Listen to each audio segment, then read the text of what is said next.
Hey, happy Friday, everybody. How are you? I'm going to wait till some of you pop on today. Thank you for being here with me live and also on replay. And I hope you're going to have a great weekend. Do something for you. I know we're still in the throes of all this nonsense, the pandemic, but it's good to get out. And I usually go out. Yes, I know this is to protect other people, but I have a camo mask, and but I do it to protect other people too. So, and today I want to talk about, it might be kind of an odd title, but it's so commonplace. I've been talking about those seven steps to get you where you need to go, but what we do when we have all that in front of us, okay, I know what I should be working on, but we go into self-protection mode because we're going into new scary territory for a lot of us. And we're not quite sure if we're up to the task. So what do? We go into self-protection, and what does that look like?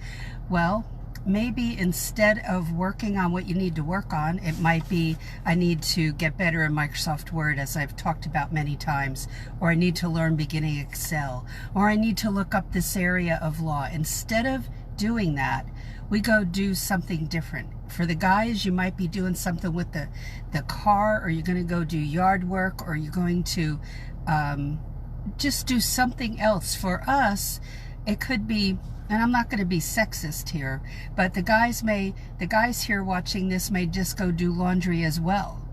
My thing was, I would just go start to organize my closet, purge my closet of things I'm not wearing, and get into that. Also do the laundry. I'd go work I like to do like flowers, and I used to own a garden center, so I like putting flowers in pots and doing the back little patio, and why do we do that? Well, it's a form of self-protection because we're looking at those scary new territories and we feel overwhelmed. So we go do the things that we know we can accomplish right at that moment. And then we can feel good about that. Purging the closet, feeling good about it. Getting that gardening done, feeling good about it. And we keep putting these other things ahead of what we really need to be working on that maybe should have higher importance. But it's the unknown. We're looking at an unknown quantity there, an unknown future, right? And so we're going to go to what we know.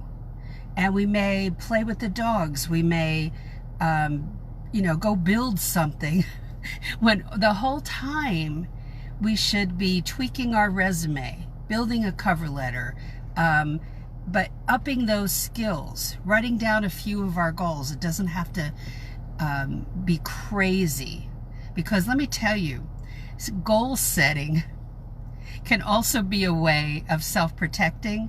I'm going to write down these goals, and I'm going to dissect that, and I'm going to write every little detail, and that can be an avoidance game too, right? I know I'm speaking to somebody.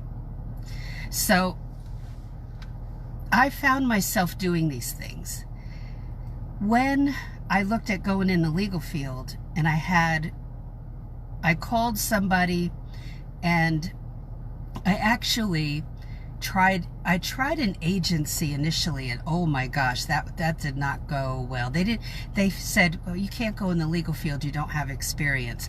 This stuck with me all these years. That's 30 years ago. And you can get in without experience. Please trust me on that. But I talked with someone, and an interview was set up, and went down there. But before I went on the interview, I developed 102 fever. Now I had a choice to make. I was going to have to, and very few law offices do typing tests. I don't know why. I like that idea, but I don't know why they don't. But I went and they did a typing test. And it's very odd though that they don't, but this one did. Went down there, did a typing test with 102 fever, did okay, did just fine. But I thought, oh my gosh, I've got to get dressed up. I feel terrible. And I don't run fevers. So when I do, and it's rare that I do, I am out of it. But I thought, I've got to do this. This is an opportunity. It showed me more about myself that way. And I went down there, I came home, and I just went to bed. I really didn't care if I got the job or not. I just felt so bad. But it's that pushing and the focus, refocus. It's like, okay, why am I doing this? Why am I reading this book that when I should be working on such and such? Why? Ask yourself the why. Why am I in avoidance? Simple answers. Very simple. I'm afraid. I'm in overwhelm. I don't know what I'm doing. Will I ever know what I'm doing? Yes, you will. You will. I didn't know what I was doing either. Now it's 30 years later. So you have to confront yourself. So don't just do those things. I'm cleaning out the closet. I'm going to go clean out the garage.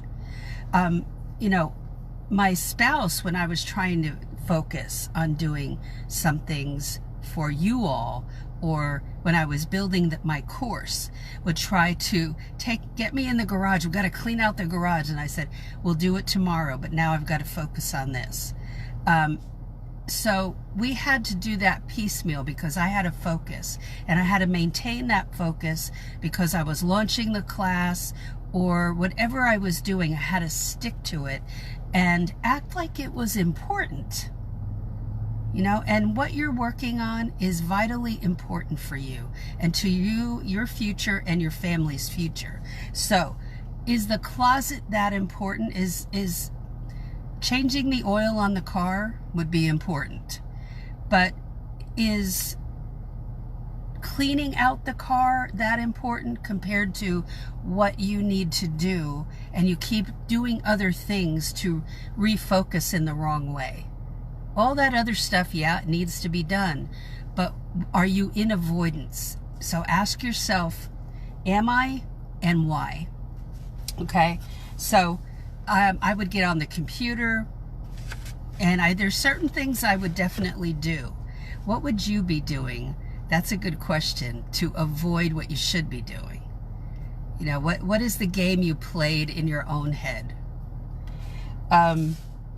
The other thing about that is we feel like we accomplished something, which is the feeling we want.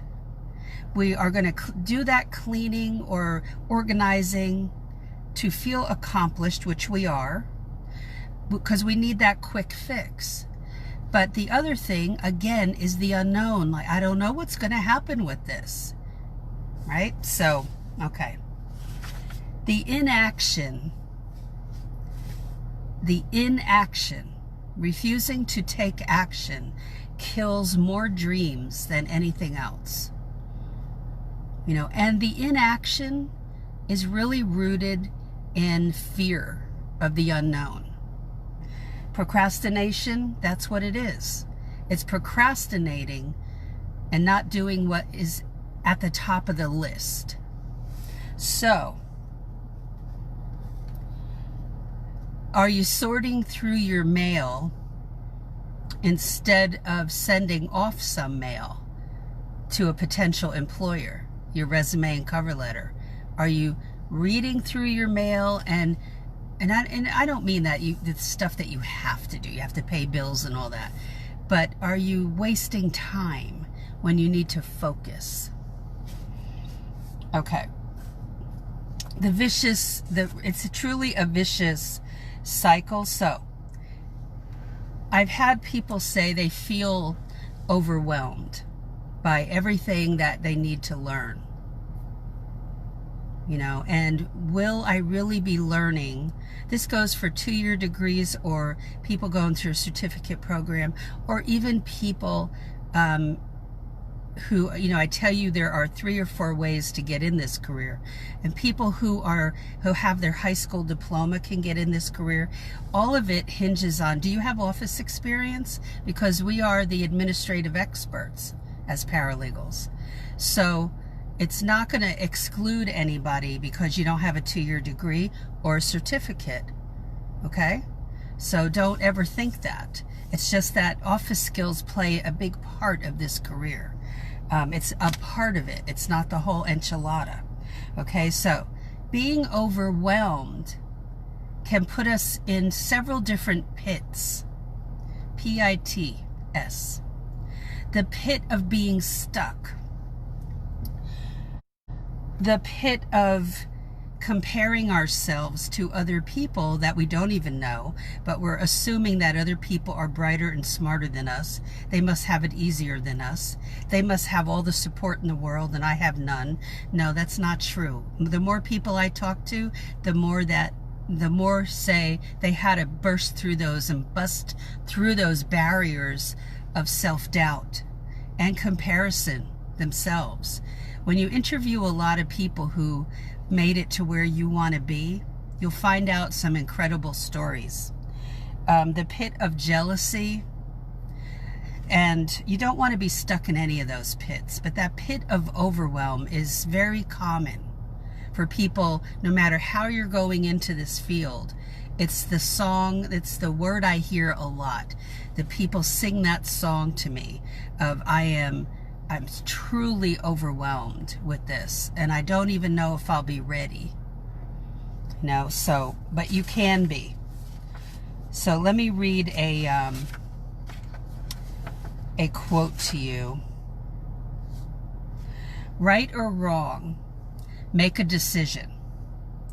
Now this is kind of an odd quote, but it's true. The world is paved, it's kind of gross, with flat squirrels who couldn't make up their mind. But see, we end up staying in the middle of the road, and that really does not get you anywhere, does it? And so you've got to make a decision. Okay, the closet is staying over there, and you'll feel guilty for not going and cleaning it out, or the garage, or any of the top of your closet. But is that really the problem? It's probably been like that for a long time, but the one time that you start to morph over into what you're supposed to be doing, like go over and concentrate, that's going to be playing on your mind. You know, come and clean this out now, and then I can get over there. But the delay needs to be not about focusing on your goals. That shouldn't be the delay. The delay should be in doing those other projects instead of putting the most important goal on your list of focusing on your paralegal career. To do that for the good of yourself and your family, you're focusing on something that can wait. So that all comes down to fear of overwhelm and of the unknown. So now that you've identified it, now you can do something about it. Now that you're facing it, you're coming face to face with what some of you have been doing. Now it's time to make the mind shift. It's one decision away from achieving your goals. And you don't achieve them all in one day. You might do one a week, you know, but you've got to push yourself. In my private groups for the people who took my class, I'm going to be talking about some other areas of law that don't have to do with law firms and that are not on the list of the 19 alternative paralegal careers list that I give out as a complimentary PDF. Though it's areas of law that you need to look up on Google, and some of them I've worked in, and so I'll be discussing that with them more than likely today. But you can go search for areas of law and look at, what do those paralegals do? What do they do every day? That's what you need to know. Hi, Sophia. Yeah, you got it. And there will be people in our lives, our family or friends, and when you had planned to focus on something, there's like an enticement to go do something else. And to be honest, I found my spouse trying to pull me away all the time. The garage became very important to him. But I had to stand my ground and say, I know that's a problem out there. And we've really tackled it.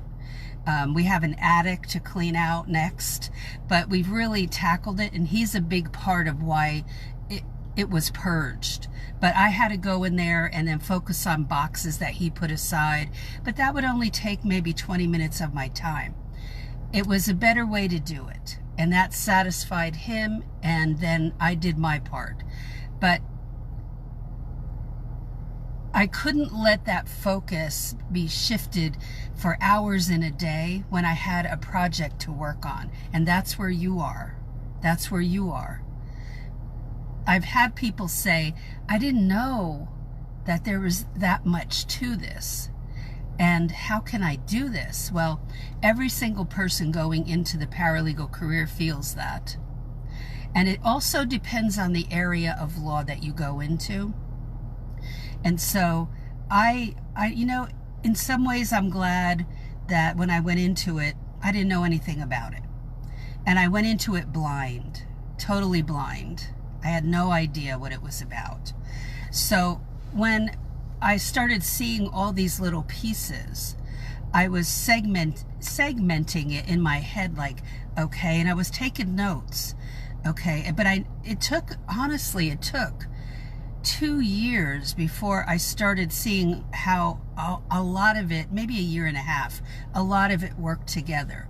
I had to give myself some time to understand all of the little pieces, and then it made sense. But there's that many little pieces. So give yourself some space once you're in the career you've got to push yourself though, to keep learning, keep growing. And you can't memorize all this. You keep a notebook to remind yourself, oh yeah, that's right, I had to do that. I would write down steps and how I did something. I teach my students that, and I give them some of the steps for certain areas of law.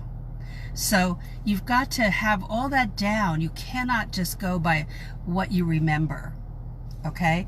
And the overwhelm will stop. In the first 2 months on the job, you will feel overwhelmed, so just expect it.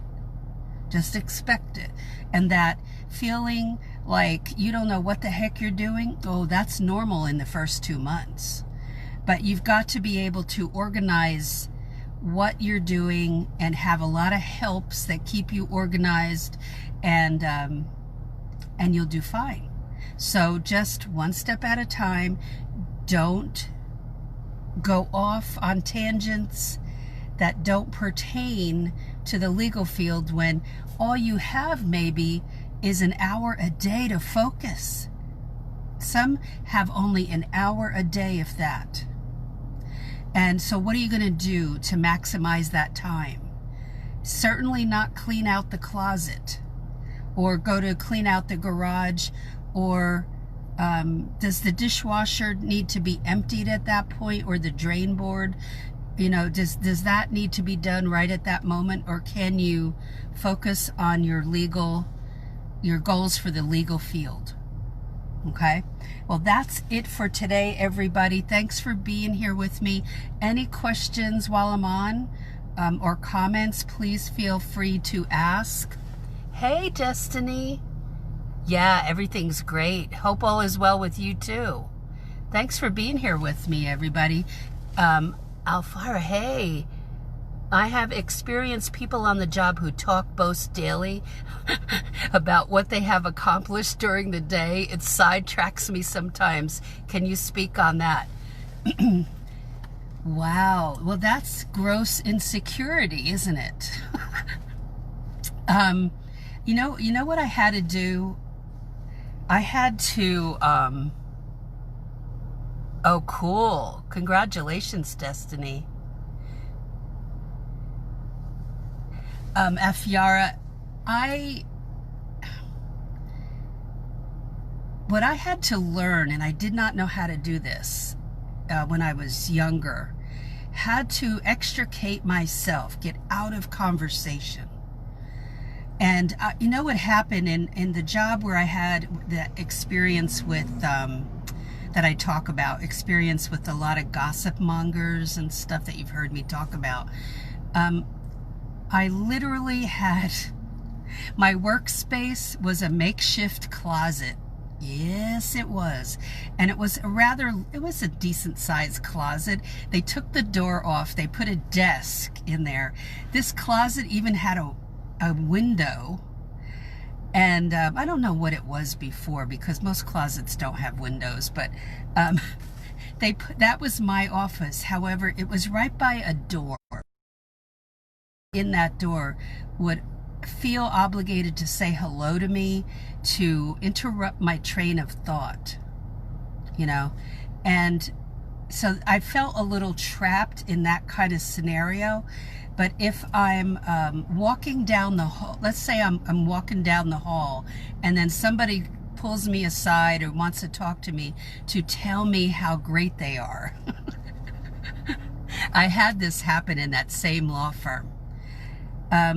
You have to, if you wear a watch, then you've got to look down at your watch and remember that all of a sudden you remember to call due to come in. I got to go. Sorry. I'll talk to you later. Boom, gone.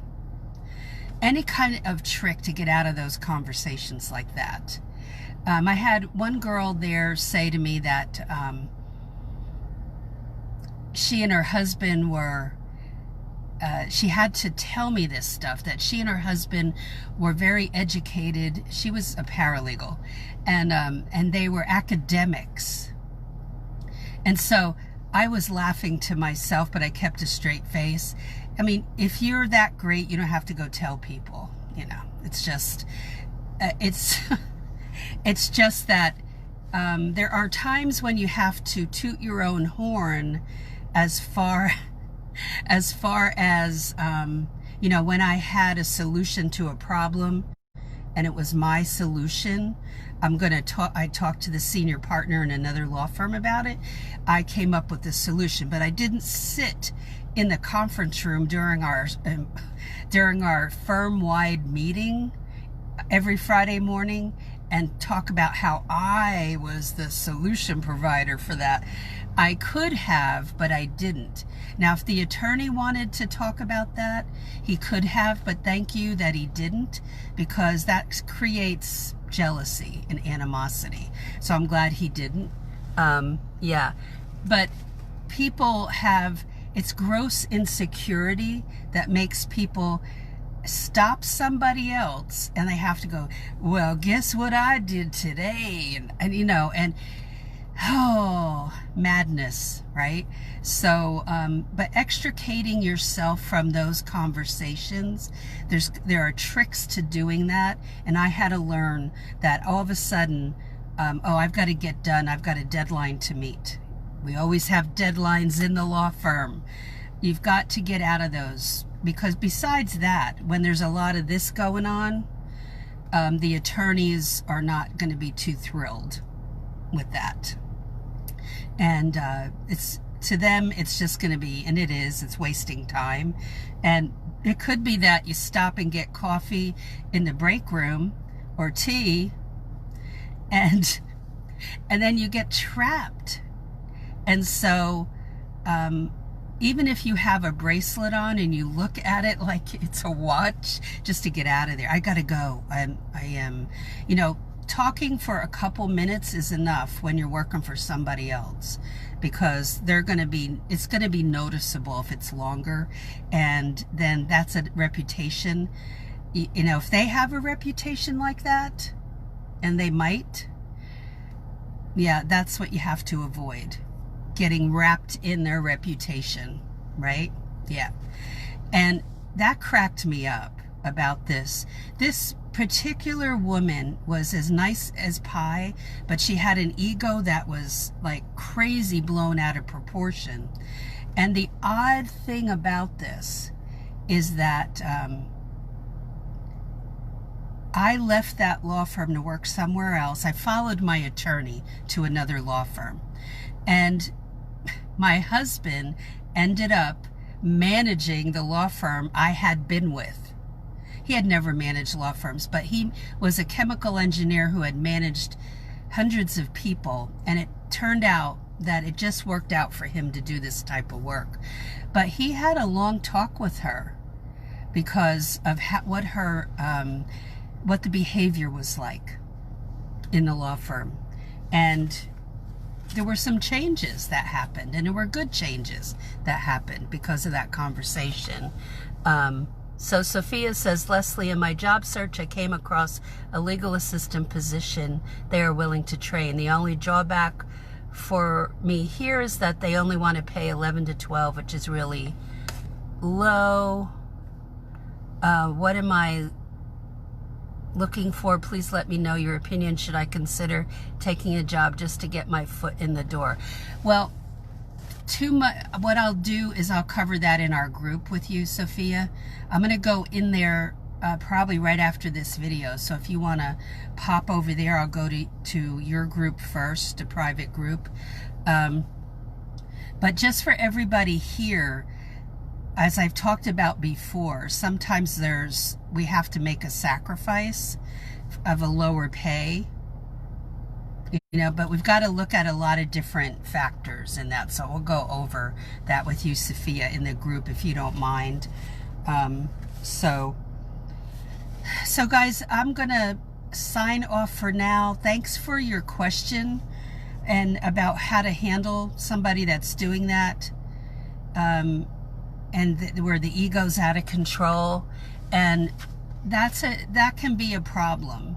But if you step back and understand exactly why they're doing that, but the more important thing for me is that you don't get trapped in their wasting time, and and it might have been just like a blip when they said that, and it was like 30 seconds. But I found that people would stop at my desk way too much. And what I had to do was look at the computer and turn away and not make eye contact. Because of my retail experience, I also want to say hello to everybody, but it was too many conversations, and then people notice you're talking too much. And most of the time it wasn't me stopping by anybody's desk. They were all, just saying hello, and which is nice, but it can have an adverse effect, right? Okay, guys, thanks for your questions. And Sophia, I'll see you in the private group, and I'll talk to you guys in the next live video. Have a great weekend, okay? I may pop in over the weekend and do a video. I'm not sure yet. I'll see how it goes, but enjoy your weekend and focus on those goals. Bye.